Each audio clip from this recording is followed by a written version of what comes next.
अस्सलाम वालेकुम। हम क्वेश्चन कर रहे थे सिंपलेक्स मेथड का। उसमें हमने जो स्टेटमेंट लिखी थी वो मैं आप लोगों के सामने फिर से रख देता हूँ कि मिनिमाइज वाला ये क्वेश्चन हम कर रहे थे। हमने देखा क्वेश्चन में कि ग्रेटर देन की साइन आ गई, हमने उसको लेस देन बनाने के लिए क्या किया कि माइनस से सबके साथ मल्टीप्लाई कर दिया और साथ में स्लैब वेरिएबल इंट्रोड्यूस करवा दिया इज इक्वल टू ये जो -12 था वो +12 आ गया। और इस तरह से हमने इसका क्या किया था, वो टेबल सारा पहला सिंपलेक्स टेबल बना लिया था हमने अपने प्रीवियस लेक्चर में। अब नेक्स्ट लेक्चर में हम बनाते हैं कि सेकंड सिंपलेक्स टेबल क्या है। रिड्यूस एशेलॉन फॉर्म बनाने के बाद हमारे पास सेकंड सिंपलेक्स टेबल क्या है।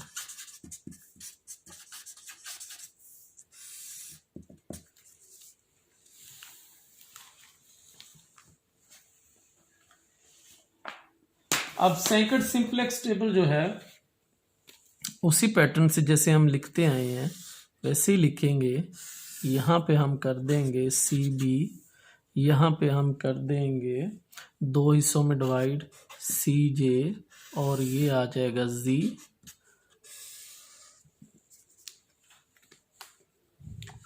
और ये 1 -3 3 0 0 0 x1 x2 x3 s1 s2 s3 और s1 s2 s3 और 2 -1 2 1 0 0 और -2 -4 0 0 1 0 और -4 3 8 0 0 1 और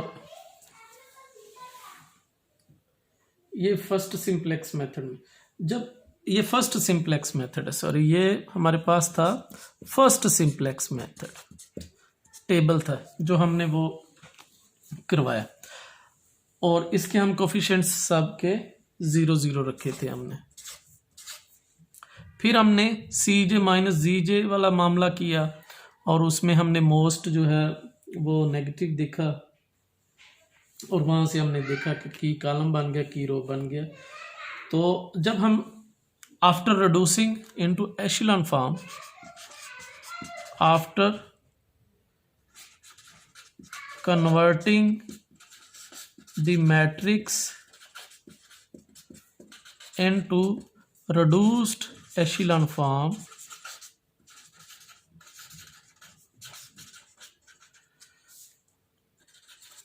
we get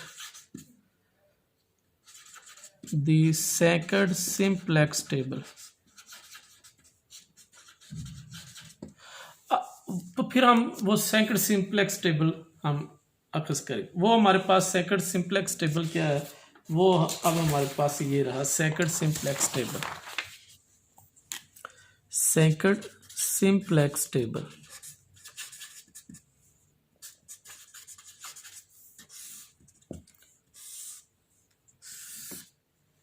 ये CB वैसी और CJ और Z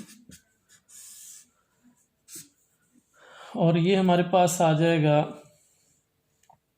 1 -3 3 0 0 0 और ये आ गया x1 x2 x3 s1 s2 s3 और ये हमारे पास आ गया B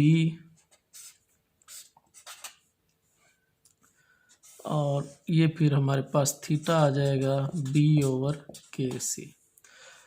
और यहाँ पे हमारे पास after reducing into reduce echelon form we get as 0 0 -3 s1 s2 x2 2/3 -22/3 -4/3 001, 14/3, 32/3, 8/3, 100, 010, 001, और ये बन गया था हमारे पास 1/3, 1/3, 4/3 और 1/3, और ये 31/3, 76/3 और ये आ गया 10/3। जब हम यहाँ पे पहुँच गए तो हमारे पास ZJ जो है, ZJ, अब ZJ समझते ना, ये इसको मल्टीप्लाई, ये इसको, फिर ये इसको मल्टीप्लाई करके, तो ये हमारे पास 4 आ जाना था, क्योंकि ये 0, ये 0। अब जब इनको मल्टीप्लाई, माइनस माइनस प्लस, 3 से 3 कैंसिल हो जाएगा और 4 आ जाएगा।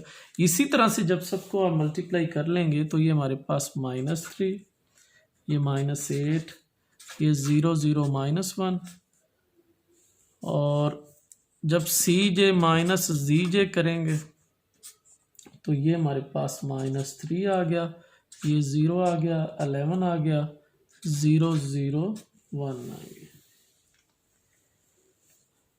अब हम यहाँ पे देखेंगे कि मोस्ट जो नेगेटिव नंबर है, तो वो मोस्ट नेगेटिव तो हमारे पास तो नेगेटिव ही एक है, मोस्ट नेगेटिव तो बात की बात। तो ये तो हमारे पास आ गया की कॉलम। अब लीस्ट रेशो जब आप करेंगे यहाँ पे, यानी आप 31/3/2/3, तो ये हमारे पास 31/2 आ जाएगा, और इसी तरह से 76/3, तो ये तो नेगेटिव आ जाएगा, तो नेगेटिव तो वैसे ही हमने नहीं लिखना, और इसी तरह ये भी हमारे पास क्या आ जाएगा, नेगेटिव नंबर आ जाएगा। तो एक ही पॉजिटिव नंबर आया लीस्ट रेशो में, तो इसका मतलब ये है कि ये वाली जो रो है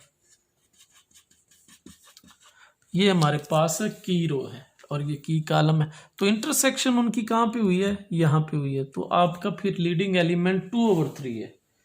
तो अब इसमें देखें आउट गोइंग कौन है, S1, और इनकमिंग कौन होगा, X1 होगा। तो यानी ये निकल जाएगा और ये उसकी जगह अगले टेबल में उसकी जगह ले लेगा। जब आप नेक्स्ट टेबल बनाओगे इसी तरह आप क्या करोगे, रिड्यूस एशेलॉन फॉर्म बनाओगे। Make the matrix into reduced echelon form.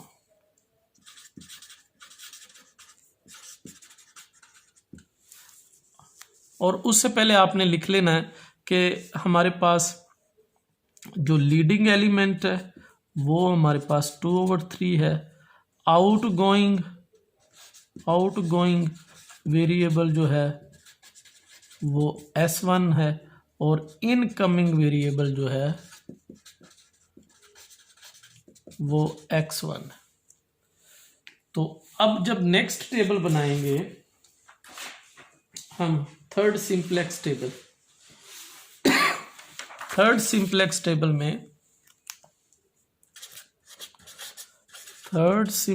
Table जब आप बनाएंगे तो हमारे पास कुछ इस तरह से टेबल आएगा। CB आ गया, और ये CJZ आ गया, और ये 1 -3 3 0 0 0, और ये X1 X2 X3 S1 S2 S3, और ये 1 0 -3, और X1 S2 X2 107 107 3/2 0 1/2 0 0 6 2 11 1 5 0 0 0 1 12 2 0 1 और हमारे पास ये जो राइट हैंड साइड है b वो आ जाएगी 31/2 139 और 24 और फिर हमारे पास zj जो है वो आ जाएगा 1 - 3 - 29 0 0 -5/2 और cj - zj ये हमारे पास आ जाएगा 0 0 32 0 0 5/2 और अब आप ज़रा टेबल की तरफ देखिएगा cj - zj में कोई ऐसा नंबर आपको नहीं मिलेगा जो कि नेगेटिव हो। तो नेगेटिव सारे पॉजिटिव आ गए तो हमने सारे पॉजिटिव ही लेके आने होते हैं, हमारा टारगेट ही ये होता है कि सारे पॉजिटिव आ जाए। तो अब जब सारे पॉजिटिव आ गए हैं तो इसका मतलब ये है cj - zj all are greater than equal to 0, या तो वो पॉजिटिव हैं या वो 0 नंबर आ गए। अब जैसे ही ये मामला आए तो फौरन आपका क्वेश्चन तो ख़त्म हो गया। जैसे ही ये मामला आ गया तो ये नहीं कि उसके बाद भी कोई टेबल बना है, स्टॉप दी क्वेश्चन है। बस आपने तो अब वैल्यूज़ फाइंड करनी है कौन सी है। अब x1 है ना, तो x1 के आप b में देखें कौन सी वैल्यूज़ है, वो 31/2 है और x2 की वैल्यूज़ देखें वो कौन सी है, उसके बिल्कुल सामने वो हमारे पास क्या है 24। एक ही वेरिएबल्स ऐसा है x3 जो आपके इस जो कॉलम में है z का जो कॉलम है अब उसमें इंट्रोड्यूस नहीं हो सका। तो जो इंट्रोड्यूस नहीं होगा आप फौरन उसकी वैल्यूज क्या लिख देंगे, 0 वैल्यूज लिख देंगे। तो x1 आपके पास 31/2, x2 24, x3 आपके पास जो है वो 0 वैल्यूज आ गई। तो अब हम इस काबिल हैं कि हम मिनिमम वैल्यूज जो है वो इंट्रोड्यूस करवा सकें, यानी अब z जो है उसकी जो मिनिमम वैल्यूज होगी वो इस तरह से होगी। अब z क्या था हमारे पास, अगर आप देखें z की वैल्यूज हमारे पास थी x1 - 3x2 + 3x3, तो ये थी हमारे पास। तो आपने अब वैल्यूज लगानी, x1 की जगह पे आप वैल्यूज लगाएं 31/2 और x2 की जगह पे आप 24 लगाएं और x3 की जगह पे आप 0 लगाएं। तो आप देखेंगे कि ये हमारे पास जो ओवरऑल आंसर बन जाएगा वो -41/2 आ जाएगा। तो z की जो मिनिमम वैल्यूज़ है वो हमारे पास फिर ये आ जाएगी। तो मिनिमम वैल्यूज़ जो z की है वो हमने कैलकुलेट कर दी है। अब हमारे पास एक दो डेफिनेशंस हैं जिनको हम डिस्कस कर सकते हैं और हम आगे भी देख सकते हैं कि हम इसको कैसे इंट्रोड्यूस करवा सकते हैं। मसलन जैसे कि डिस्कस किया था कि स्लैक वेरिएबल्स क्या है, कि ये एक ऐसा वेरिएबल्स है जो ना हमें प्रॉफिट देता है ना हमें कोई लॉस देता है, जिसको आप कहते हैं न्यूट्रल टाइप बंदा है, ना जिसका फ़ायदा है ना कोई नुकसान है। तो ये स्लैक वेरिएबल्स को हम इस तरह से इंट्रोड्यूस करवा सकते हैं। तो और क्वेश्चन है ये, आप इसको इसी पैटर्न से खुद कर सकते हैं कि लेट्स सपोज अब हमारे पास क्वेश्चन है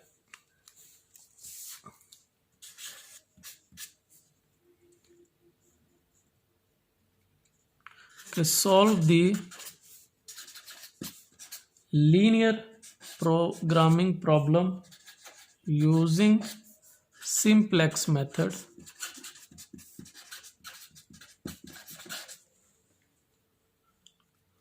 अब मिनिमाइज का है, तो मिनिमाइज में 3x1 + x2 subject to constraints x1 + x2 greater than equal to -1 और 2x1 + 3x2 greater than equal to -2 and x1 and x2 greater than equal to 0।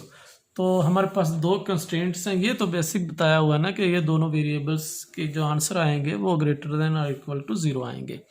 तो आपने सबसे पहले ये देखें कि सिंपलेक्स मेथड में ये तो ग्रेटर वाली साइन ही नहीं आनी चाहिए, इसको सबसे पहले आप लेस देन इक्वल वाली साइन बनाएंगे, यानी ये फिर पॉजिटिव हो जाएंगे और इनके कोफिशिएंट्स जो हैं वो नेगेटिव वैल्यूज देते जाएंगे। फिर उसके बाद आपने टेबल जो है वो अखज़ कर लेना है और फिर जो जैसे तरीकाकार है वो सारा आप लोगों ने वैसे ही प्रोड्यूस करना है।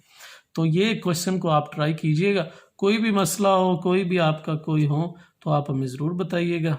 आज के लिए इतना ही, अल्लाह हाफिज़।